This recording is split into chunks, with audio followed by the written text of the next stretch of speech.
Hello travellers, I hope करता हूँ कि तुम लोग बहुत ज़्यादा अच्छे होगे। तो आज की इस वीडियो में हम लोग फाइनली अपने सुमेरु आर्क के पार्ट 8 को कवर करने वाले हैं। अगर तुमने मेरी ये सारी वीडियोस नहीं देखी तो जाके देख लेना ताकि तुम्हें स्टोरी और भी अच्छे से समझ में आए। सो चलो अब वीडियो को शुरू करते हैं। पिछले पार्ट में हम लोगों को एक छोटे बच्चे के दादाजी को ढूंढना होता है, तो हम लोग चल देते हैं साइनो के साथ आसपास के लोगों से ये पूछने कि आखिर में जो इस छोटे बच्चे के दादाजी है उनको आखिरी बार इन लोगों ने कहाँ पे देखा था। फिर क्या बहुत सारे लोगों को पूछने के बाद हम लोग को थोड़ी थोड़ी इन्फॉर्मेशन मिलती कि आखिर में ईसाक के यानी कि इस छोटे बच्चे के दादाजी कहाँ पे हो सकते हैं। लेकिन इसी बातचीत के अंदर हम लोग कुछ सुमेरु के जो डेजर्ट में रहने वाले लोग हैं उनकी बातचीत सुनते हैं, जो कि वो लोग आपस में बात कर रहे होते हैं, जिनकी बातचीत सुनने के बाद हम लोग को ये पता चलता है कि कैसे ये लोग स्कारलेट किंग यानी कि किंग डेशरैक के लिए अभी भी बिलीव करते हैं और होप करते हैं कि शायद वो अभी भी वापस आएंगे। और हाँ भाई लोग, अगर तुम्हें नहीं पता स्कारलेट किंग यानी किंग डेशरैक कौन है, तो हाँ ये पहले रूलर था सुमेरु के डेजर्ट वाले एरिया का। लेकिन एक दिन सुमेरु के डेजर्ट एरिया में एक बहुत बड़ी कैलामिटी आती है जिसकी वजह से इस बंदे की डेथ हो जाती है। लेकिन स्टिल जो लोग इसको फॉलो करते आए थे उन लोग को अभी भी होप है कि उनके जो गॉड यानी कि उनके जो रूलर थे किंग डेशरैक वो वापस आएंगे। इवन दो उस बंदे की डेथ हुई जमाना बीत चुका है, लेकिन ये लोग अभी भी उसी में बिलीव रखते हैं। और जो हमारी डेंड्रो और कौन है नहीदा उसमें बिलीव ये लोग नहीं रखते हैं। फिर क्या इन सब लोगों की बातचीत सुनने के बाद साइनो को भी इंटरेस्ट आ जाता है कि आखिर में ये लोग क्या बात कर रहे हैं, तो क्या सही में स्कारलेट किंग यानी कि किंग डेशरैक वापस आने वाला है। फिर क्या साइनो अपने तरीके से इन लोग को धमकाने के बाद उनसे पूछता है कि मुझे स्कारलेट किंग यानी कि इस किंग डेशरैक के बारे में और जानकारी दो, वरना तुम लोग की खैर नहीं। फिर डर के मारे ये बंदा जल्दी जल्दी सब कुछ बोलने लगता है कि कैसे हम लोग बिलीव रखते हैं कि स्कारलेट किंग वापस आएंगे, और जो सुमेरु के अंदर जितने भी लोग हैं उन सब लोगों का ये बिलीव है कि किंग डेशरैक है वो वापस आएंगे, और जैसे ही वो वापस आएंगे तो सुमेरु के ऊपर फिर से रूल करना शुरू कर देंगे और डेंड्रो और कौन को उनकी गद्दी से फेंक देंगे।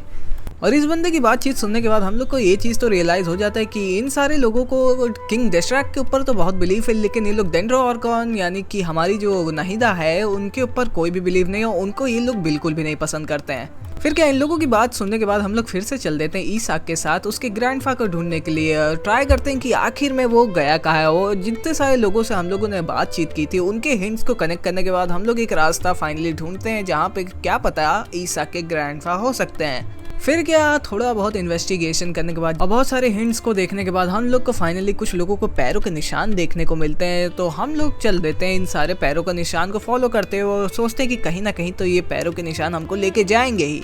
लेकिन थोड़ा ही आगे जाने के बाद साइनो हम लोग से कहता है कि अकेले वहां जाना खतरों से खाली नहीं होगा, तो हम लोग आरू विलेज वापस चलते हैं और कैंडिस को इन सारी चीज़ों के बारे में बताते हैं और फिर अपने बैकअप को साथ में लेके चलते हैं, क्योंकि अकेला जाना क्या पता वहां पे कुछ कांड हो गया हो, क्योंकि जितने भी मैड स्कॉलर्स यानी कि विलेज कीपर्स उस एरिया में गए हैं वो लोग कभी भी वापस लौट के नहीं आए हैं।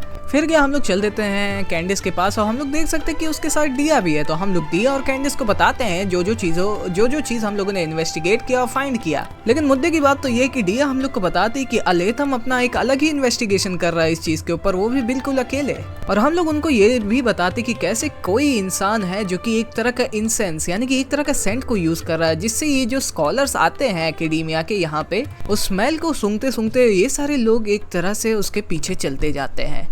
हाँ, ये एक तरह की हिप्नोसिस करने वाली टेक्निक, और मेरे ख्याल से ये किसी ने जानबूझ के किया है इन सारे विलेज कीपर्स को फंसाने के लिए। लेकिन जब हम लोग बातचीत कर रहे थे लेकिन तो हमारे पीछे एक बंदा था जो कि चोरी छुपे हम लोग की सारी बात सुन रहा था, लेकिन डिया को ये चीज़ रियलाइज़ हो जाती है और वो हम लोग को हिंट करती है कि शांत हो जाओ। फिर क्या हम लोग डिया के साथ चल देते हैं कुछ लोगों से बातचीत करने जो उनके पास वो इन्फॉर्मेशन हो सकती है जो कि हम लोग को चाहिए, लाइक इन्फॉर्मेशन अबाउट वो मिसिंग स्कॉलर्स जो कि सुमेरु के डेजर्ट से गायब हो रहे हैं और जो किंग डेशरैक है उसके बारे में इन्फॉर्मेशन।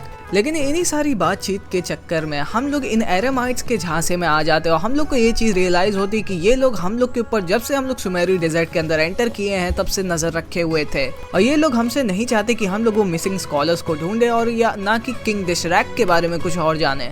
ये लोग कहते हैं कि हम लोग किंग डेशरैक के फॉलोअर्स हैं, मुझे पता है कि तुम लोग एकेडमिया का साथ दे रहे हो इसलिए तुम लोग हमारे दुश्मन हो। तुम्हें क्या लगा कि मैं तुम लोग को कोई भी इन्फॉर्मेशन दे दूंगा जस्ट बिकॉज तुम लोग मुझे पैसे दे रहे हो। इवन दो ये सारे एरेमाइट्स और रेडिकल्स बहुत सारे थे, लेकिन स्टिल हम लोग इन्हें बहुत ही आराम से कुत्तों की तरह मार मार के हरा देते हैं। और इन लोग को विश्वास नहीं हो रहा था कि सिर्फ 2 लोगों ने कम से कम 15 से 30 लोगों को गिरा मारा।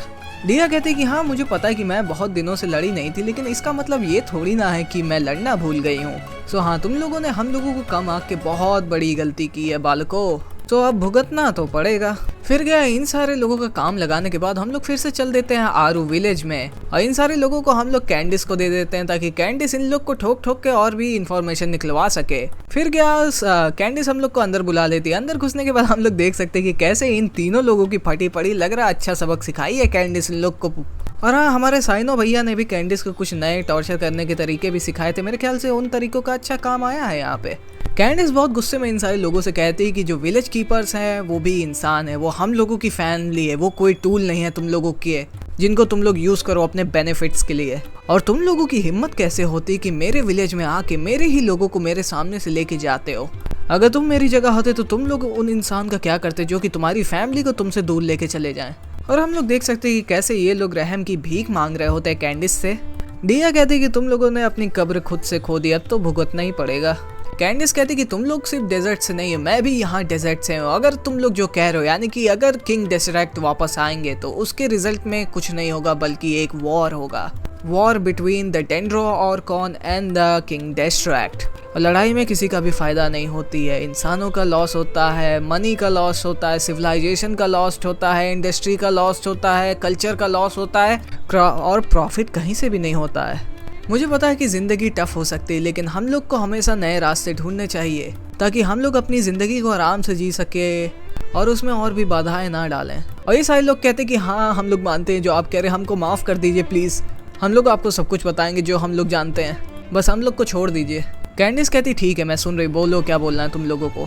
वो बंदे कहते हैं कि एक मिस्ट्री मैन ने हम लोगों से कहा था कि ये जो मैड स्कॉलर्स है अगर हम लोग उन्हें सेक्रीफाइस कर देंगे सो जो किंग डेसरेक्ट है उनका जो रिजरेक्शन है यानी कि उनको वापस लाना और भी ज़्यादा जल्दी हो जाएगा और भी ज़्यादा आसान हो जाएगा। वो जब वापस आएंगे तो पहले से भी ज़्यादा ताकतवर होंगे। बंदे कहते हैं कि हम लोग की कोई गलती नहीं, उस मिस्ट्री मैन ने ही हम लोग से कहा था कि सबको बता दो कि किंग डेसरेक्ट वापस आने वाले हैं और उनको वापस लाने के लिए हम लोग को कुछ लोगों को सेक्रीफाइस करना होगा ताकि हम लोग उन्हें वापस ला सकें। हम लोग उससे पूछते हैं कि अभी आखिर में विलेज कीपर्स हैं कहाँ। वो बंदा कहता है कि मुझे अच्छे से नहीं पता है। साइनो कहता है अच्छा तुम्हें कुछ नहीं पता है, ठीक है आज तुम मेरे हाथों से ही खत्म हो गए। फिर वो बंदा कहता है अरे यार मुझे सही कह रहा हूँ, मुझे कुछ नहीं पता है, ये सब कुछ किया धरा उस मिस्ट्री मैन का, हम तो बस उसकी बात मान रहे थे, हम लोग बस विलेज कीपर्स को अपने साथ बाहर लेके जाते हैं, उसके बाद वो मिस्ट्री मैन उन्हें अपने साथ लेके चला जाता है। साइनो इन लोगों की आंखों में देख रहा होता फिर कहता है कि मुझे लग रहा है ये लोग सच बोल रहे हैं। हम लोग पूछते हैं कि अगर तुम्हें पता है कि ये मिस्ट्री मैन आखिर में कौन हो सकता है। वो बंदा कहता है कि वो आदमी एक तरह का केप पहनता है और हमेशा अपने चेहरे को ढका रहता है और खुद को स्कारलेट किंग का एनवॉय बोलता है। और इतना ही बोलने के बाद साइनो उन लोग को जाके एक ही लात में तीनों को बेहोश कर देता है। फिर वो चाचा हम लोग से कहते हैं कि अगर मेरा शक सही है तो ये जो मिस्ट्री मैन के बारे में ये लोग बात कर रहे हैं वो पक्का एकेडेमिया से हो सकता है। कुछ समय पहले कुछ एकेडेमिया के लोग हमारे गांव में आए थे और हम लोग से विलेज कीपर्स को अपने साथ ले जाने को कह रहे थे लेकिन हम लोगों ने उन्हें मना कर दिया था। फिर यहाँ पे हम लोग को ये चीज़ रियलाइज़ हो जाती है कि इन सारी चीज़ों के पीछे फिर से दी एकेडेमिया ही है। सो अब की बार ये लोग आखिर में क्या प्लान कर रहे हैं। फिर क्या थोड़ी बहुत बातचीत करके हम लोग उस घर से बाहर निकलते ही हैं तभी हम लोग को अलेथम मिलता है जो कि बैठ के आराम से किताब पढ़ रहा होता है। पायमोन कहती है कि तुम इतने देर से गायब थे, आखिर में तुम थे कहाँ। फिर अलेथम कुछ नहीं बोलता। पायमोन कहती है कि तुम बोल क्यों नहीं रहे हो कुछ। अलेथम कहता है कि तुम बिना सोचे समझे कुछ भी बोलने लगती हो, इसीलिए मैं तुम्हें थोड़ा टाइम दे रहा हूँ ताकि तुम सोच के कुछ अच्छा पूछ सको मुझसे। और यहाँ पे पायमोन को हमारी अलेथम ट्रिगर कर देता है बेचारी को। फिर अलेथम उठ के कहता है कि जब तुम लोग यहाँ से बाहर गए थे तो मैं यहीं आरू विलेज में ही रुक के थोड़ा बहुत खुद से इन्वेस्टिगेशन कर रहा था सिचुएशन का। और सडनली वहाँ से साइनो आता है जो कि कहता है अलेथम तुम जब से यहाँ पे आए हो तुम हमारे लिए एक भी हेल्प नहीं किए हो। अलेथम कहता है कि जब तुम लोग इन्वेस्टिगेशन कर रहे थे तो मेरा कुछ काम था जो अब मैंने पूरा कर लिया है वैसे तो। अलेथम कहता है कि वैसे भी हम लोग एक टीम नहीं तो मैं तुम लोग को क्यों ही बताऊं कि मेरा क्या काम था।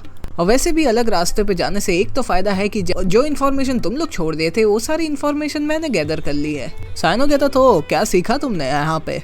अलेथम कहता कि मैं तुम लोगों को किसी से मिलवाना चाहता हूँ लेकिन उससे पहले तुम लोग को ये चीज़ समझना चाहिए कि वो आखिर में आ कहाँ से रही है। अलेथम कहता है कि आरू विलेज के अंदर जितने भी लोगों से तुम लोगों ने पूछताछ की क्या तुम्हें सही में लगता है कि उन सारे लोगों ने तुम्हें सब कुछ सच बताया है। अलेथम कहता है कि सच को छुपाना मेरे ख्याल से झूठ नहीं होता और मेरे ख्याल से इन लोगों के खुद के कुछ रीजंस हैं इस चीज को करने के लिए। तुम उस लड़की से बात कर रहे थे तो मैंने बहुत सारी चीजें ऑब्जर्व की कि कैसे पहले तो उसने विलेज कीपर्स को मैड स्कॉलर्स बोला, बाद में साइनो को देख के, और साइनो को देख के वो बहुत ज्यादा डर भी गई थी। लेकिन स्टिल एक चीज तो तुमने जरूर नोटिस की होगी कि उसने कहा था कि जो विलेज कीपर्स होते हैं वो आम तौर पे आरू विलेज को रात में प्रोटेक्ट करते हैं। इससे हम लोग को ये भी पता चलता है कि जो विलेज कीपर्स है वो एक्चुअली में रात में भी गायब हो रहे हैं। और फिर क्या हम लोग चल देते उस लड़की से बात करने के लिए, और हाँ, हम लोग अपने साथ साइनो को नहीं लेके जाते क्योंकि पिछली बार वो साइनो से बहुत ज़्यादा डर गई थी और जान के भी वो कुछ भी हम लोग को नहीं बता पाई थी। फिर क्या, पहले तो हम लोग उस लड़की को विश्वास कराते कि हाँ, हम लोग उस पर भरोसा करते और जो भी वो यहाँ पे हम लोग से कहेगी हम लोग और वो किसी को भी नहीं बताएंगे, और उसे डरने की कोई बात नहीं, वो एरामाइट्स इसको छू भी नहीं पाएंगे। फिर क्या, उस लड़की का ट्रस्ट गेन करने के बाद फाइनली वो हम लोग को बताना शुरू करती। वो हम लोग को बताती कि कैसे जब रात हो जाती तो उसे किसी के रोने की आवाज़ सुनाई देती है। पहले तो हम लोग को लगता है कहीं भूत ऊत तो नहीं रहते यहाँ पे, पता चले जिसको हम लोग ढूंढने जा रहे हैं भूत के चंगुल में पड़ गए। और लेथम कहता है कि भाई भूत ऊत कुछ नहीं होते हैं। और वैसे भी मैंने कुछ और लोगों से भी ये चीज़ पूछी तो वो लोग भी कह रहे थे कि हाँ, रात में उन लोगों को कुछ ऐसी साउंड सुनाई देती जो कि किसी से रोने से रिजम्बल करती है। वो लड़की हम लोग को बताती कि विलेज के आसपास वैसे तो कोई एरिया नहीं, लेकिन यहाँ उस थोड़ी दूर पे एक हॉस्पिटल है, और वो एक ऐसा हॉस्पिटल है जहाँ पे एलिजार का इलाज ढूंढने की कोशिश की जा रही है। फिर क्या, हम लोग चल देते हैं उस हॉस्पिटल में इन्वेस्टिगेशन करने के लिए कि आखिर में ऐसा यहाँ पे क्या है कि यहाँ से ऐसी अजीबोगरीब आवाज़ें आ रही हैं। और जैसे ही हम लोग वहाँ उस हॉस्पिटल के पास पहुँचते हैं जहाँ पे एलिजार का इलाज चलता है, वहीं पे बहुत सारे मॉन्स्टर्स रह रहे होते। तो हम लोग तो पहले ये सोचने लगते हैं कि हॉस्पिटल के पास आखिर में मॉन्स्टर्स क्या कर रहे हैं, लेकिन जस्ट बिकॉज हम लोग को उस हॉस्पिटल के अंदर जाके इन्वेस्टिगेशन करना है तो हम लोगों को इन मॉन्स्टर को मार के यहाँ से भगाना पड़ेगा। और वही चीज़ हम लोग करते हुए थोड़ी बहुत लड़ाई के बाद हम लोग इन्हें यहाँ से भगा देते हैं। अलेतम कहती है शानी, जो कि उस लड़की का नाम था, वो उसने हम लोग को बताया था कि जो रोने की आवाज़ है वो एक्चुअली में रात में आती है। तो चलो अभी हम लोग के पास टाइम है, तब तक मैं थोड़ा रेस्ट भी कर लेता हूँ। और बैठते ही हमारे अलेतम भैया किताब पढ़ना शुरू कर देते हैं। पायमन कहती है कि आखिर में ये बंदा पढ़ता क्या, लाओ मुझे भी देखने दो। और पायमन उस बुक को पढ़ती है, जो चीज़ें वो बोलती है हम लोग को तो ये चीज़ पता चल जाती है कि अलेतम एक्चुअली में फिजिक्स पढ़ रहा होता है। और जैसे ही हम लोग के सर के ऊपर से फिजिक्स हमेशा से चली जाती, तो वैसे ही पायमोन के भी सर के ऊपर से सब कुछ चला गया। पायमोन कहती कि ठीक है भैया, तुम अपनी बुक पढ़ो, खुश रहो, मैं चलती हूँ, मेरा मतलब यहाँ से। पायमोन कहती कि ये कैसा बंदा है, इतनी अजीब जगह पे बैठ के ये किताब पढ़ने लगता है कहीं पे भी। फिर क्या, हम लोग वहाँ पे बैठ के थोड़ा बहुत इंतजार करते हैं रात होने का, ताकि हम लोग को पता चल सके कि आखिर में ये आवाज़ें एक्चुअली में आती कहाँ से हैं। और सडनली हम लोग को एक आवाज़ भी सुनाई देती है। अलेतम कहता है हाँ, अपना मौका आ गया अब। फिर क्या, हम लोग उस आवाज़ का पीछे करते करते एक खुफिया कमरे में पहुंच जाते हैं जिसको छुपाया गया था एक्चुअली में, और नॉर्मल इंसान उसके अंदर नहीं जा सकते थे, लेकिन हम लोग वो खुफिया रास्ता ढूंढ लेते हैं। और थोड़ी बहुत इन्वेस्टिगेशन करने के बाद वहाँ पे हम लोग को एक इंसान मिलता है जो कि अपना सर पकड़ के अजीबोगरीब हरकतें कर रहा होता है। अलेतम कहता है कि ऐसी हरकत मैंने किसी और को भी करते हुए देखा है ना ट्रैवलर, तुम्हें वो बंदा याद है जिसको हम लोग पोर्ट ऑर्मोस में मिले थे? ट्रैवलर कहता है कि हाँ यार, ये तो बिल्कुल उसी आदमी की तरह हरकत कर रहा है जिससे हम लोग पोर्ट ऑर्मोस से मिले थे। अलेतम कहता है कि मुझे लगता है इन सारी चीज़ के पीछे एकेडेमिया वाले ही हैं। पहले तो उन्होंने एक फॉल्स रूमर्स पूरे सुमेरु के अंदर फैलाया कि किंग डेशरैक्ट यानी कि स्कारलेट किंग वापस आने वाले हैं, और फिर वो लोग मैथ स्कॉलर्स को आरू विलेज में जाके फेंक देते हैं। और फिर इन सारी हरकतों का सारा ब्लेम डालने के लिए ये लोग एरामाइट्स को चुनते हैं जो कि स्कारलेट किंग के बिलीवर्स होते हैं, ताकि हम लोग को ऐसा लगे कि इन सारी चीज़ों के पीछे किंग डेशरैक्ट के फॉलोअर्स हैं, यानी कि वो एरामाइट्स है, लेकिन एक्चुअली में इन सारी चीज़ के पीछे दी एकेडेमिया ही है। पायमन पूछती कि वो सब तो ठीक है, लेकिन जब वो ये जो एकेडेमिया वाले हैं वो मैथ स्कॉलर्स को बाहर निकाल दिए थे तो वापस क्यों लेने के लिए तैयार हो गए फिर से? अलेतम कहता कि पहले ये लोग नॉर्मल स्कॉलर्स थे, फिर ये लोग मैथ स्कॉलर्स बने, फिर ये लोग एग्जाइल्स बने, और फिर ये लोग गायब ही हो गए। और फिर जब कोई इंसान गायब हो जाता है तो हम लोगों को बहुत सारे क्वेश्चंस दिमाग में आते हैं कि आखिर में वो इंसान एक्चुअली में गया कहाँ। मेरे ख्याल से एकेडेमिया वाले मैथ स्कॉलर्स को वापस इसलिए लेना चाहते थे ताकि उनके दिमाग में जो भी इंफॉर्मेशन है वो सारी चीज़ वो नॉलेज कैप्सूल के अंदर स्टोर कर सकें। लेकिन ये प्रोसेस एक्चुअली में बहुत ही ज़्यादा दर्दनाक होता है। इसीलिए जब आरू विलेज के लोग कह रहे थे कि रात में उन्हें किसी की चिल्लाने की आवाज़ सुनाई देती है, रोने की आवाज़ सुनाई देती है, वो इन्हीं लोगों की होती है, क्योंकि उनके ब्रेन के अंदर से नॉलेज निकाली जाती है। और वो प्रोसेस एक्चुअली में बहुत ही ज़्यादा सफरिंग से भरा है और बहुत ही ज़्यादा पेनफुल है, और इसीलिए ये लोग बहुत ही ज़्यादा चिल्लाते हैं और रोते हैं। फिर यहाँ पे अपना ट्रैवलर भी दिमाग लगाता है, वो सोचता कि आखिर में ये एकेडेमिया वाले ये सब क्यों कर रहे हैं। फिर उसको ये चीज़ रियलाइज होती तो एकेडेमिया वाले मैथ स्कॉलर्स के अंदर से इंफॉर्मेशन निकाल रहे हैं, वो भी नॉलेज कैप्सूल की मदद से। और ये लोग डिवाइन नॉलेज कैप्सूल को इसलिए इकट्ठा कर रहे हैं ताकि वो द डॉक्टर की मदद से दी पैलेडियर को एक गॉड बना सके। फिर क्या, हम लोग अलेथम से पूछते कि आखिर में अब हम लोग इस इंसान का क्या करें। अलेथम कहता कि अगर हम लोग इसे यहाँ पे छोड़ देंगे तो ये ज़्यादा देर तक जिंदा नहीं बचेगा, चलो हम लोग इसको अपने साथ में लेके चलते हैं। और फिर जब हम लोग इसको लेकर आरू विलेज पहुंच जाएंगे, फिर हम लोग सोचते हैं कि आखिर में इसका करना क्या है। फिर क्या हम लोग उस इंसान को लेके चल देते हैं आरू विलेज में, वो भी कैंडिस के घर के अंदर, जो कि हम लोग से कहती कि ओ तुम लोग आ गए, बहुत ज्यादा थक गए हो, लो थोड़ा पानी पी लो। साइनो पूछता है तो क्या पता चला तुम्हें।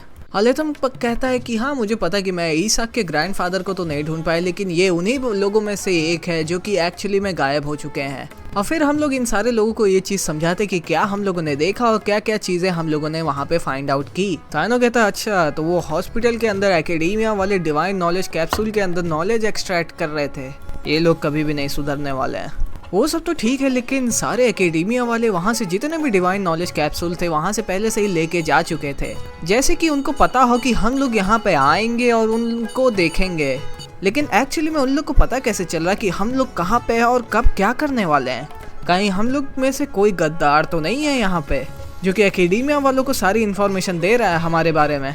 पाइमोन कहती कि हम लोग की दोस्ती इतनी ज्यादा खोखली है। अलेथम कहता साइनो तुम ही वो हो जिसकी वजह से एकेडेमिया वाले हम लोग को ट्रैक कर पा रहे हैं। साइनो कहता सोच समझ के बोलो जो भी बोलने वाले हो। अलेथम कहता कि हाँ मैं सब कुछ सोच समझ के ही बोलने वाला हूँ, मेरे पास रीजंस भी हैं। अलेथम कहता कि जब मैं उस हॉस्पिटल से वापस आ रहा था तो मुझे ये चीज रियलाइज होती कि साइनो हम लोगों की तरह बिल्कुल भी नहीं है, वो सबसे अलग है। साइनो कहता कि क्या बोलना चाह रहे हो तुम। अलेथम कहता क्या तुम्हें अभी भी नहीं रियलाइज आ रहा है कि तुम कौन हो, जनरल महामात्रा। सुमारू के अंदर तुम एक बहुत ही ज़्यादा इंपॉर्टेंट आदमी हो, तुम एक जनरल महामात्रा हो। तुम्हें नहीं लगता कि एकेडेमिया वाले तुम्हें ऐसे ही इग्नोर कर देंगे, और तुम्हें क्या लगता है कि वो तुम पे नज़र नहीं रख रहे होंगे। साइनो कहता है अच्छा एकेडेमिया वाले मुझ पे नज़र रख रहे हैं, और मुझे लगता है कि जो एकेडेमिया वाले हैं वो तुम्हारे बारे में जितनी भी इंफॉर्मेशन थी उनके पास वो सब कुछ आकाशा टर्मिनल के अंदर डाल दिया, और इसलिए जो आकाशा टर्मिनल है वो तुम्हारा हर नेक्स्ट मूव को प्रिडिक्ट कर सकता है और पहले से ही पता कर सकता है कि तुम कहाँ जाने वाले हो, क्या करने वाले हो, और तुम्हारा मोटिव क्या है एक्चुअली में। साइनो कहता है कि अगर मेरी वजह से वो लोग भाग गए तो मैं ही वो हूँ जो उन्हें वापस ढूंढ के लाएगा। फिर क्या हम लोग साइनो के साथ चल देते सुमेरु डेजर्ट में थोड़ा बहुत और इन्वेस्टिगेट करने के लिए, पता करने के लिए एकेडेमिया वाले एक्चुअली में कहाँ भाग गए।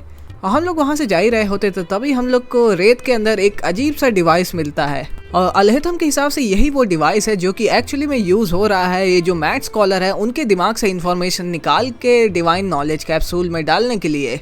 और थोड़ा बहुत और इन्वेस्टिगेट करने के बाद हम लोग को उसी एरिया के अंदर और भी ऐसी डिवाइसेस मिलती हैं। ये थोड़ा बहुत आगे जाने के बाद हम लोग ये देख सकते हैं कि डिया एक्चुअली में एरामाइट से बात कर रही होती है, और डिया की बात सुनने के बाद हम लोग को ये चीज़ रियलाइज होती है कि डिया एक्चुअली में हम लोग को धोखा दे रही होती है और इन एरामाइट्स के साथ होती है। साइनो कहता कि तुमने हम लोग को और पूरे आरू विलेज को धोखा दे दिया। फिर क्या डिया की और उस एरामाइट रहमान की एक्चुअली में बहस हो जाती है, और पाइमोन पूछती है कि एक्चुअली में तुम किसके साइड हो, डिया हमारे कि उसके। डिया कहती पाइमोन शट अप, और यहाँ पे पाइमोन की लाल कर देती है बहुत बुरी तरीके से। वो बंदा जिसका नाम रहमान है वो कहता कि डिया तुम चाहे चीज़ की भी साइड लो, लेकिन कोई भी हम लोग को नहीं रोक सकता किंग डेशरैक को वापस लाने से और उनको वापस से उनकी गद्दी दिलाने से। डिया कहती है रहमान तुम्हें पता है किंग डेशरैक वापस नहीं आने वाले हैं, तुम अपनी ये डिल्यूजन वाली दुनिया से बाहर आओ और एक्चुअली में दुनिया को देखो कि एक्चुअली में चल क्या रहा है। डिया कहती है तुम्हें ये चीज़ को समझना चाहिए, जो मैथ स्कॉलर है जिनको तुम लोग बंदी बना के रखे हो वो तुम्हारे किंग डेशरैक को नहीं लाने वाले हैं। रहमान कहता है कि हम लोग चांस लेंगे, फिर भी अगर 1 मिलियन में 1% भी चांस है तो तब भी हम लोग ये चांस लेंगे। डिया कहती है तुम्हें लगता है तुम एकेडेमिया वालों से बच जाओगे, एकेडेमिया पूरे सुमेरु को कंट्रोल करती है और तुम उन लोग के सामने कुछ भी नहीं हो। और अगर तुम्हें लगता है कि मैं झूठ बोल रही हूँ तो तुम इन दोनों महाशय से पूछ सकते हैं कि ये दोनों भी एकेडेमिया के खिलाफ है, बिल्कुल तुम्हारी तरह। रहमान कहता है अच्छा ये लोग तो एकेडेमिया के टट्टू है ना, और वैसे भी मैं उन लोगों की क्यों सुनूं जो कि ग्रेटर लॉर्ड रुकादवाता की सुनते हैं। ग्रेटर लॉर्ड रुकादवाता और लेसर लॉर्ड कुसनाली दोनों तुम लोग के गॉड्स होंगे, लेकिन हम लोग उनको नहीं मानते, हमारे गॉड थे किंग डेशरैक और हम लोग उन्हें वापस ला के रहेंगे। अलेथम कहता है कि अगर तुम्हें सही में लगता है कि तुम ये जो मैथ स्कॉलर्स हैं उन्हें किडनैप करके अपने पास रख लोगे तो एकेडेमिया वाले तुम्हारी सारी बात सुनने लगेंगे, तो तुम बहुत बड़े बेवकूफ़ हो। यहाँ पे मैथ स्कॉलर्स एकेडेमिया के लिए बस एक तरह के खिलौने थे जो कि जिससे ये लोग खेल के बस छोड़ दिए हैं और उनका अब कोई भी यूज़ नहीं है उनके लिए। तो अलेथम कहता है वैसे भी मैं एक्चुअली में जो कि स्क्राइब हूँ एकेडेमिया का, मुझे बहुत सारी इन्फॉर्मेशन पता है एकेडेमिया के बारे में, तो चलो एक डील करते हैं, तुम जिन लोगों को किडनैप किया उन सबको छोड़ दो, बदले में मुझे ले जाओ, मैं उन लोगों से बहुत ज़्यादा वैल्यूबल हूँ और तुम्हें सारी इन्फॉर्मेशन दे दूंगा जो तुम्हें एक्चुअली में चाहिए होगी। पाइमोन कहती है अलेथम तुम पागल हो गए हो क्या हो अगर वो लोग तुम्हें जान से मार दें। अलेथम कहता है कि क्या पता, फिर बैड लक है मेरे लिए ये तो। फिर रहमान कहता है बहुत हुआ, मैंने तुम्हें पहले भी बताया था कि जो लोग डेंड्रो ऑर्कॉन को मानते हैं मैं उन लोगों की कोई भी बात नहीं सुनने वाला हूँ। डिया कहती है 1 मिनट अलेतम, जो भी तुमने अभी कहा क्या तुम सही में उसे मानने के लिए तैयार हो? अलेतम कहता है कि हाँ बिल्कुल, मैं जो बोलता हूँ वो करता हूँ। फिर डिया रहमान से कहती है भले ही ये लोग डेंड्रो ऑर्कॉन के लोग हैं लेकिन मैं तो एक डेजर्ट ड्रिलर हूँ, मैं तो डेजर्ट में पैदा हुई थी और मैं तो डेंड्रो ऑर्कॉन के लोगों के अंदर थोड़ी ना कंसीडर की जाऊंगी, तो मेरी बात तो तुम्हें सुननी ही पड़ेगी ना, तुम्हें मुझ पे विश्वास तो करना ही पड़ेगा ना। आप तो डिया कहती है चलो ठीक है, अगर तुम मुझ पे विश्वास करते तो ठीक है, तुम मेरा एक हाथ ले लो और उन सारे लोगों को छोड़ दो। रहमान कहता है इंटरेस्टिंग, एक हाथ वो भी फ्लेम मेज का। फिर रहमान अपने एक बंदे से कहता है कि जाओ डिया का हाथ काट दो और फिर हम लोग की डील यहाँ पे कंप्लीट हो जाएगी। और फिर वो बंदा जाता है, डिया का हाथ काटने ही वाला होता है लेकिन तभी रहमान उसे रोक देता है। रहमान कहता है डिया हम दोनों डेजर्ट को बिलोंग करते हैं, अगर मैं तुम्हारा हाथ काट दूंगा तो इसका मतलब यही कि मैं अपना हाथ काट रहा हूँ और मैं अपने ही लोगों को क्यों परेशान करना चाहूँगा। चलो ठीक है, अब हम लोग कल मिलते हैं यहीं पे और फिर बाद में डिस्कस करते हैं कि आखिर में ये विलेज कीपर्स का करना क्या है। फिर क्या अगला दिन आता है और हम लोग उसी जगह पे जाते हैं जहाँ पे रहमान ने हम लोग को आने से कहा था ताकि हम लोग वो डील कर सके। हाँ वही डील जहाँ पे रहमान अलहेथम को लेगा और बदले में हम लोग को सारे विलेज कीपर्स को दे देगा। लेकिन जब हम लोग वहाँ पे पूछते हैं तो रहमान गद्दारी कर देता है हम लोग से। वो कहता है कि एक इंसान के बदले एक ही इंसान मिलेगा तुम लोगों को, तुम लोग मुझे अलहेथम को दे रहे हो तो मैं बदले में मैं भी बस एक ही इंसान दूंगा और वैसे भी डेंड्रो ऑर्कॉन के लोगों के साथ मैं डील कर रहा हूँ, यही बड़ी बात है। तो हाँ देख लो भाई लोग तुम लोग अपना। और सडनली मामला बहुत ज़्यादा गर्म हो जाता है क्योंकि ये बंदा एक्चुअली में डील से मुकरा रहा था अपने। फिर क्या हम लोगों को से लड़ना ही पड़ता है, लेकिन फिर ये होता है।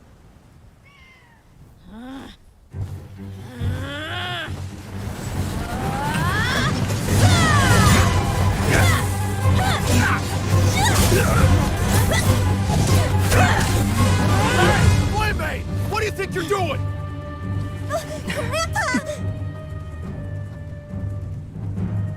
Don't you see this blade here? You coward! Why are your hands shaking? Wait a second! It's a earthquake!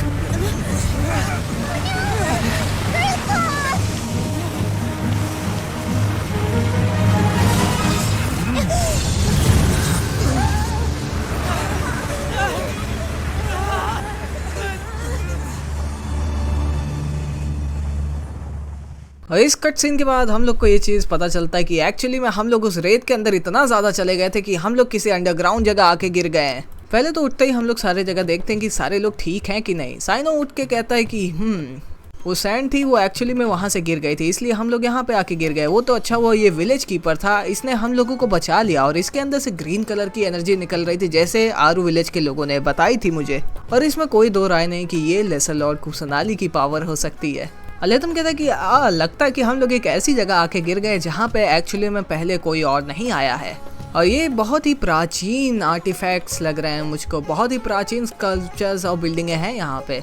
और इन सारी चीज़ों बिल्डिंग्स को देख के तो ऐसा लग रहा है कि ये बिलोंग करती हैं स्कारलेट किंग यानी किंग डेशरैक के सिविलाइजेशन को, जो कि रेत की वजह से यहाँ पे दफन हो गया है। और फिर पीछे से रहमान आ जाता है और कहता है कि अरे ये तो किंग डेशरैक का सिविलाइजेशन है, किंग डेशरैक की जय हो। पायमन कहते हैं अरे यार ये यहाँ पे क्या कर रहा है, इसके भी लोग यहाँ पे आके गिर गए क्या? रहमान कहता है कि मुझे नहीं लगता कि ये एकदम सही समय है लड़ने का, मुझे लग रहा है कि हमारे गॉड ने हम लोगों को एक रास्ता दिखाया है और हम लोग को उनके इस हिंट को कभी भी ठुकराना नहीं चाहिए। हम लोग को अंदर चल के देखना चाहिए कि एक्चुअली में अंदर है क्या। अलहेतम कहता है कि मुझे भी अंदर जाने का मन है वैसे तो। अलहेतम कहता है कि अंदर जाने के बाद पता नहीं हम लोग को क्या क्या नई इन्फॉर्मेशन मिलेगी और क्या पता ये इन्फॉर्मेशन हम लोग को कहीं पे काम भी आ सकता है या हमारे करंट सिचुएशन को देखा जाए तो। फिर क्या रहमान और अपने बाकी दोस्तों के साथ हम लोग अंदर चल देते हैं और देखते हैं कि क्या अंदर क्या माहौल है। लेकिन मुद्दे की बात तो ये है कि जब हम लोग वहाँ पे अंदर पहुँचे तो एक जगह जो कि सदियों से रेत के अंदर दफन है वहाँ पे पेड़ उगे हुए हैं, फूल उगे हुए हैं और ये चीज़ एक्चुअली में बहुत ही ज़्यादा वियर्ड है क्योंकि यहाँ के पेड़ पौधों को सनलाइट नहीं मिल रही, पानी नहीं मिल रहा, तो ये एक्चुअली में यहाँ पे ग्रो कैसे कर रहे हैं। अलहेतम कहता है रहमान मेरी बात सुनो, इवन दो ये सारी जगह किंग डेशरैक को बिलोंग करती है लेकिन यहाँ पे जो एनर्जी फ्लो हो रही है वो एक्चुअली में डेंड्रो ऑर्कॉन को बिलोंग करती है। डिया कहती है वैसे तो ये चीज़ बहुत ही ज़्यादा वियर्ड है लेकिन अगर हम लोग को इस बारे में जानना कि यहाँ पे डेंड्रो ऑर्कॉन की एनर्जी क्यों चल रही तो हम लोग को और भी ज़्यादा अंदर जाके इन्वेस्टिगेट करना चाहिए। और यहाँ पे थोड़ा बहुत इन्वेस्टिगेशन करने के बाद हम लोग को यहाँ पे बहुत ही ज़्यादा यूनिक मैकेनिज्म दिखते हैं, डिवाइसेस दिखते हैं जो कि हम लोग कभी भी इस गेम के अंदर नहीं देखे हैं या फिर गेंशिन के वर्ल्ड के अंदर कभी भी नहीं देखे हैं। और हाँ, यहाँ पे बहुत सारे क्रीचर्स भी एग्जिस्ट कर रहे हैं और भगवान जाने इन लोग को खाना पानी कहाँ से मिल रहा है। और मेरे ख्याल से अगर मैं बताऊं तो मेरे ख्याल से यहाँ पे सब कुछ डेंड्रो ऑर्कॉन की एनर्जी जो फ्लो हो रही है उसी की वजह से यहाँ पे ये सारे लोग अलाइव हैं। और फिर बहुत ज़्यादा इन्वेस्टिगेट करने के बाद इस जगह में गहराई में जाने के बाद हम लोग एक ऐसी जगह पहुंचते हैं जहाँ पे एक बहुत ही बड़ी मूर्ति होती है जिससे एक डिवाइन एनर्जी फील हो रही होती है। रहमान कहता है अरे ये तो स्कारलेट किंग के बारे में लग रहा है कुछ। रितम कहता है यहाँ पे एक चीज़ है जिस पे कुछ लिखा हुआ है, वो भी एक एंशिएंट लैंग्वेज में, और इस पे लिखा है here lies the faithful priest Kasala. Rahman कहता है वो सब तो ठीक है लेकिन तुम एंशिएंट लैंग्वेज को कैसे पढ़ पा रहे हो। अलेतम कहता है कि ये हमारे लिए नॉर्मल है, एकेडमिया के अंदर एक इंसान को एक्चुअली में 20 लैंग्वेज सिखाई जाती है तो ये उनमें से एक हो सकती है। साइनो कहता है कि ये जगह थोड़ी सी अजीब है, यहाँ पे जो एलिमेंटल एनर्जी है वो बहुत ही ज़्यादा कॉन्सेंट्रेटेड है। ओए अलेतम कहता है कि यहाँ पे एक सीक्रेट इन्फॉर्मेशन छोड़ी गई है लग रहा है, चलो मैं तुम्हें इनसे कनेक्ट करवाता हूँ ताकि हम सारे लोग एक साथ इस इन्फॉर्मेशन को देख सके और समझ सके कि हम लोग के पीछे क्या छोड़ा गया है। और फिर इस कट सीन के द्वारा हम लोग को बताया जाता है back story for the scarlet king Deshret and the greater lord Rukkhadevata, जो कि पहले की और कौन थी, सुमेरु की। A disaster caught us unaware. It was knowledge that did not belong to this world. King Deshret brought this forbidden knowledge into our world, and it quickly spread like a plague. People's minds were filled with crazed whispers.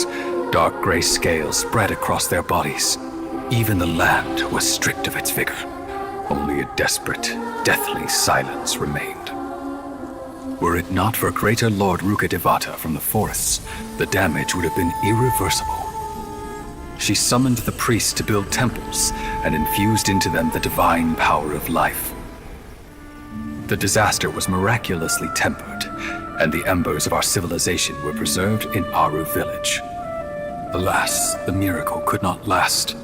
As long as forbidden knowledge continued to exist, it would forever blight this world. In the end, the proud king of the desert, my eternal lord, chose to sacrifice himself. I have spent my whole life since guarding one of these many temples. But now, my duty is coming to an end. As I close my eyes for the final time, the sight of that noble deity will appear in my vision once more. In helping King Deshret to eradicate forbidden knowledge, she exhausted her strength, and her form became that of a small child. How strange. Now that I think of her, I no longer have any fear of death, for I sense that the spirit of life will abide with me during my eternal sleep. Children of the desert, cling no longer to past grievances, but hold tight to the memory of this act of benevolence. और फिर ये सारी cut scene देखने के बाद हम लोग को ये चीज़ पता चलता है कि कैसे यहाँ पे फॉरबिडन नॉलेज एक ऐसी चीज़ जो कि आ जाती है सुमेरु में और ये बहुत ही ज़्यादा हार्मफुल होती है। जो भी इस फॉरबिडन नॉलेज को कंज्यूम करता है उसके ऊपर ब्लैक स्केल्स आ जाते हैं। फॉरबिडन नॉलेज धीरे धीरे पूरे डेजर्ट में फैलना शुरू हो गया था और इसी के इफेक्ट की वजह से बहुत सारे लोग मर रहे थे, लेकिन किंग डेशरेक्ट और ग्रेटर लॉर्ड रुकादवाता ने मिलके इसको सप्रेस कर दिया, जहाँ पे किंग डेशरेक्ट ने अपनी जान गंवा दी इसमें और हमारी ग्रेटर लॉर्ड रुकादवाता ने अपनी पावर्स को खो दिया था। पूरी पावर्स को नहीं, लेकिन बहुत ज़्यादातर अपनी पावर्स को खो दिया था ताकि वो फॉरबिडन नॉलेज को सुमेरु के अंदर और स्प्रेड होने से रोक सके। और इससे हम लोग को ये भी पता चलता है कि कैसे लोग सोचते हैं कि जो किंग डेशरेक्ट है और जो डेंड्रो ऑर्कॉन थे पहले, वो एक्चुअली में एक दूसरे के दुश्मन थे, लेकिन ऐसा कुछ भी नहीं था। वो दोनों तो एक दूसरे के दोस्त थे और एट द एंड वो लोग सिर्फ इंसानियत को बचाने के लिए सैक्रिफाइस भी कर देते हैं खुद का। अलेतम कहता है रहमान अब तो तुम्हें बिलीव करना ही पड़ेगा, इवन दो मुझे पता है कि तुम आकाशा के ऊपर विश्वास नहीं करोगे, लेकिन तुम अपने खुद के किंग डेशरेक्ट के जो इन्फॉर्मेशन पीछे छोड़ी गई है उसके ऊपर तो विश्वास तुम्हें अब करना ही पड़ेगा। रहमान कहता है यानी कि इसका मतलब ये है कि जितने भी लोग यहाँ पे बचे थे वो सारे लोग आरू विलेज में आके रहने लगे जो कि किंग डेशरेक्ट को फॉलो करते थे। और ये जो फालतू के रूमर्स फैलाए जा रहे हैं कि डेंड्रो ऑर्कॉन और किंग डेशरेक्ट आपस में एक दूसरे के दुश्मन थे, अब मैं उनको बिलीव नहीं करने वाला हूँ। लेकिन मुझे अभी भी बिलीव नहीं हो रहा है कि जिसको मैंने पूरी ज़िंदगी इतना ज़्यादा हेट किया, डेंड्रो ऑर्कॉन जिसको मैंने पूरी ज़िंदगी हेट किया, बाद में मुझे ये पता चलता है कि वही एक्चुअली में हमारे स्कारलेट किंग यानी किंग डेशरैक की दोस्त थी। लेकिन अब जो चीज़ मैंने अपने आंखों के सामने देखी है, मेरे ख्याल से अब मुझे इस चीज़ पे बिलीव अप कर लेना चाहिए। मुझे अपने फेट को अब एक्सेप्ट कर लेना चाहिए और जो चीज़ मैंने पूरी ज़िंदगी भर सुनी उसको अब भुला के अब एक नई शुरुआत करनी चाहिए। लेकिन यहाँ पे जब और जो चीज़ें मैंने यहाँ पे सुनी, अब मुझे जाके बाहर की दुनिया को ये चीज़ बतानी पड़ेगी। जितने भी डेजर्ट रूलर्स और एरामाइट्स हैं जो कि डेंड्रो ऑर्कॉन के खिलाफ है, उन सबको भी मुझे ये चीज़ बताना पड़ेगा कि कैसे जिसको हम लोग अपना दुश्मन मान रहे थे वो हमारी दुश्मन कभी थी नहीं, बल्कि उसने एट द एंड हमारे किंग डेशरैक की मदद की थी और हमारे लोगों को पूरी तरीके से बचाने की भी पूरी कोशिश की थी उसने। चलो कोई नहीं, देर ही सही, लेकिन अब मुझे रियलाइज़ हो गया। अब हम लोग एक ही टीम में हैं तो ठीक है, कोई लड़ाई झगड़ा नहीं होगा हम लोग के बीच में। चलो अब यहाँ से चलते हैं। और जब हम लोग वहाँ से जा रहे थे, साइनो उस स्टैचू को एक बार आखिरी बार देखता है, फिर वहाँ से चल देता है। फिर क्या, उस जगह से बाहर निकलते ही रहमान हम लोग को उस जगह पे लेके जाता है जहाँ पे वो सारे क्या कहते हैं विलेज कीपर्स को किडनैप करके रखा था। लेकिन इन विलेज कीपर्स की अलेहतम और साइनो को देख के इतनी गंदी वाली फट्टी, और स्पेशली साइनो को देख के तो ये लोग कांपने लग जाते हैं। और हम लोग को ये पता चलता है कि ये लोग एक्चुअली में एकेडेमिया के वो स्कॉलर्स थे जो कि ये सारे एक्सपेरिमेंट को परफॉर्म कर रहे थे, यानी कि डिवाइन नॉलेज कैप्सूल का यूज़ करना और किसी भी स्कॉलर के दिमाग से इन्फॉर्मेशन निकाल के डिवाइन नॉलेज कैप्सूल में डालना। मुझे पता है कि हाँ, ये चीज़ बहुत ज़्यादा कॉम्प्लिकेटेड साउंड कर रही है, लेकिन ऐसी ही है यार। अब मैं इसको एकदम प्योर हिंदी में एक्सप्लेन करने जाऊँगा तो पता नहीं क्या निकल के आएगा आउटकम। अलेथम पूछता है कि आखिर में जो तुम्हारे सुपीरियर हैं वो एक्चुअली में ऐसा क्यों कर रहे हैं, वो क्या चाह रहे हैं, वो क्या पाने की कोशिश कर रहे हैं। फिर हम लोग भी जाते हैं, कहते हैं कि मुझे पता है कि ये लोग क्या छुपा रहे हैं, ये लोग एक नए गॉड को बनाने की कोशिश कर रहे हैं। और हमारे आसपास जितने भी लोग होते हैं वो एकदम से शॉक में चले जाते हैं कि क्या एक गॉड को बनाने की कोशिश हो रही है यहाँ पे। वो दोनों एकेडेमिया के टट्टू कहते हैं कि हाँ तुम बिल्कुल सही कह रहे हो, एकेडेमिया वाले एक नए गॉड को बनाने की कोशिश कर रहे हैं जो कि उनको बिलोंग करेगा और सुमेरु के लोगों को बिलोंग करेगा। वो हम लोग को बताते कि कैसे जैसे ग्रेटर लॉर्ड रुकादवाता की डेथ हो गई है तो जो अरमनसल है उस पर वेदरिंग हो रहा है, वो किसी भी तरीके से रोका नहीं जा रहा है। जो स्कॉलर्स हैं सुमेरु के और जो सेजेस हैं वो पूरी कोशिश कर रहे हैं कि अरमनसल की वेदरिंग को रोकें, लेकिन अब उसको नहीं रोका जा रहा। तो इसलिए अब वो एक नए गॉड को बनाने की कोशिश कर रहे हैं ताकि वो अरमनसल की वेदरिंग को रोक सकें। और फिर उसके बाद एक बंदा फटुइस से आता है जो कि खुद को दी डॉक्टर बोलता है। वो कहता है कि तुम सब कुछ अब मुझ पे छोड़ दो, हम लोग यहाँ पे एक गॉड बनाए गए क्योंकि हम लोग के पास एक नोसिस है और एक नोसिस एक्चुअली में एक गॉड का दिया गया डिवाइस होता है, एक ऑर्कॉन के पास होता है। और इसी का मदद से हम लोग सुमेरु के ऊपर वापस से एक नया रूल स्टैब्लिश करेंगे और फिर से सुमेरु फिर से अच्छे से जीना शुरू कर देगा और अरमनसल की वेदरिंग भी नहीं होगी। फिर क्या, सेजस की मदद, दी डॉक्टर की मदद और आकाशा की मदद और एक पपेट, एक गॉड की पपेट की मदद से हम लोग फाइनली एक गॉड को क्रिएट करने की कोशिश कर रहे हैं जिसके लास्ट स्टेज पे हम लोग चल रहे हैं और वो गॉड कभी भी क्रिएट हो सकता है। साइनो कहता है जब तुम लोगों के पास लेसर लॉर्ड कुसनाली है तो तुम फिर क्यों एक्चुअली में एक नया गॉड को क्रिएट करने की कोशिश कर रहे हो।